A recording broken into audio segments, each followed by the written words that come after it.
stone pelting is down, hartals are down, terrorism is down, civilian deaths, soldier deaths are down. The government can argue it is a good idea to do away with 370. In which case, why is the BJP not here? With all the numbers that you have counted, even the BJP is down. Now, the sort of the yardsticks that you use to measure normalcy, this is not the first time you've seen a situation like that. In my time, in 2011, 2012, in the run-up to sort of to the middle of 2013, all these parameters were showing an improvement in terms of street protests, in terms of civilian deaths, in terms of incidents of militancy. The fact is that during this government's time, and particularly post-2019, you have seen areas of Jammu and Kashmir that were hitherto free of militancy, having militant attacks again. The heart of Srinagar city, something I hardly ever saw when I was Chief Minister. Rajouri Poonch, the sort of attacks you've seen directed against the security forces, that horrendous encounter in Kokarnag a couple of years ago. None of this has been forgotten by us. Omar, I've actually never seen this in other places. They throw flower petals. Here they're throwing all kinds of eclairs and toffees. If they throw them hard, it can... You will never go hungry here. But you also have to be careful not to have your eye poked out. Because if they throw it really hard, somebody... Bless them, sometimes they throw with a lot of enthusiasm.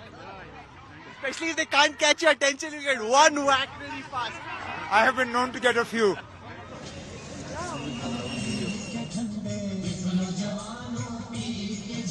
Yeah. I can share one. Yeah. So make one for Rahul. Umar sir, there have been charges that you, your family, the party have been in cahoots with the BJP, that there is some kind of a secret understanding.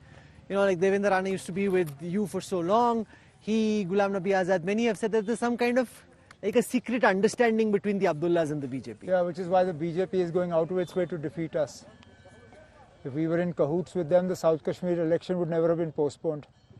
If we were in cahoots with them, you wouldn't see Apni Party and People's Conference and others all uniting to try and beat me. If we were in cahoots with the BJP, there is no way we would have been at the receiving end of delimitation. The delimitation exercise has largely been done to disadvantage the National Conference. Now, you're fighting a very crucial battleground seat in Baramulla, and the tag that chases you somehow is that Lone Saab is the B team of the BJP, that the BJP is not fighting in the Kashmir Valley because they've got people like you fighting at their behest. Yeah, it comes from Mr. Umar Abdullah, who incidentally was the foreign minister in the BJP government at a time when communal passions were very high. And there was a lot of violence in Kashmir, and he was that face who was a shield against all the human rights abuses in Kashmir. So coming from him makes it very curious, and it's a farce. But may I ask you, how many votes has BJP got in the last parliament election? Hardly any, just very less than 1%. Correct. So I fail to understand, how can a party which has marginal presence in Kashmir have a B team here? How would it help me? No, it would help you because so far, frankly, you know, it's either the NC or the PDP that's kind of been doing well. Your party hasn't really been able to gain substantial ground. So by being a proxy, you become a center stage mainstream player, जो अब तक आप खुद अपने दम पे नहीं कर पाए. In the last election, who came second? Okay. Yes. We came second.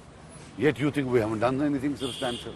So just because I don't have a godfather or an uncle or an auntie in Delhi doesn't mean that despite me doing well, you'll say you haven't done well. We are here not because of Delhi, despite Delhi. We are victims of rigging. NC and Congress get together, they rigged the polls in 1987, they rigged the polls in 1983. Then my father has spent a decade in jails. I have been a victim of torture. I have gone to jails. So what happens with these chocolate boys like Umar Abdullah, who are sort of groomed in Delhi, who start with the RSS in 90s, whenever he joined the NDA government, very young. He's the foreign minister of India, state foreign minister. When they go to Delhi, they accuse me of being a separatist son, being an ex-separatist. When they come here, they accuse me of being BJP.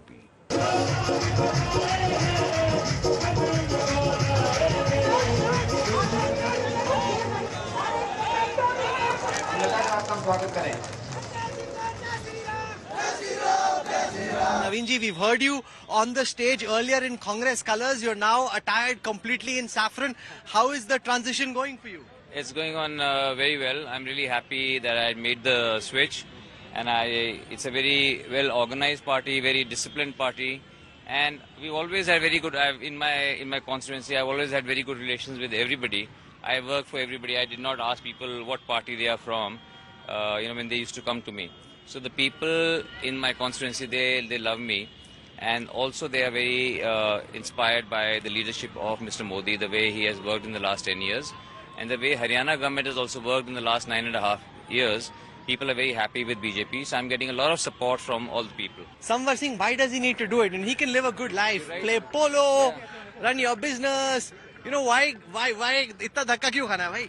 इसलिए खाना है कि ये एक excuse है. My father used to say this is just an excuse to connect with people. If when we go to people during elections and we go with folded hands asking for votes, so only then will they come to your house. If we don't go to people's homes, people they won't come to our homes. And when we go to people's homes, they come to our homes, then we develop relationships. We know what the ground reality is, and you can make a lot of changes. It's not easy. That's why in the history of our country, no other industrialist has actually done electoral politics. But something like I can do, like polo. Not everybody can go play polo, but I can play polo, so I do it. What's common between polo and politics? Because there's some amount of politics that goes on in polo also, but ultimately polo horses don't respect just because you're chairman of the company or you're captain of the team. Horses respect only a good rider, and same way in politics also, people respect a person who works with them, who stays with them, who works for them. So you have to work hard in both the places. और दोनों में लात भी चलती है. दोनों में लातें भी पड़ती है, आदमी गिरता भी है, आदमी चोट भी खाता है, और लेकिन सब में टीम वर्क भी है दोनों में. अगर हम टीम वर्क की तरह खेलेंगे और सबको जो है पूरी टीम को साथ लेके चलेंगे, और पॉलिटिक्स में जितने भी कार्यकर्ता हैं, बाकी नेता हैं, सबका हम ध्यान रखेंगे, सबके फ्यूचर का ध्यान रखेंगे, तो सब मिलजुल करके हम अपने सपनों के भारत का निर्माण कर सकते हैं.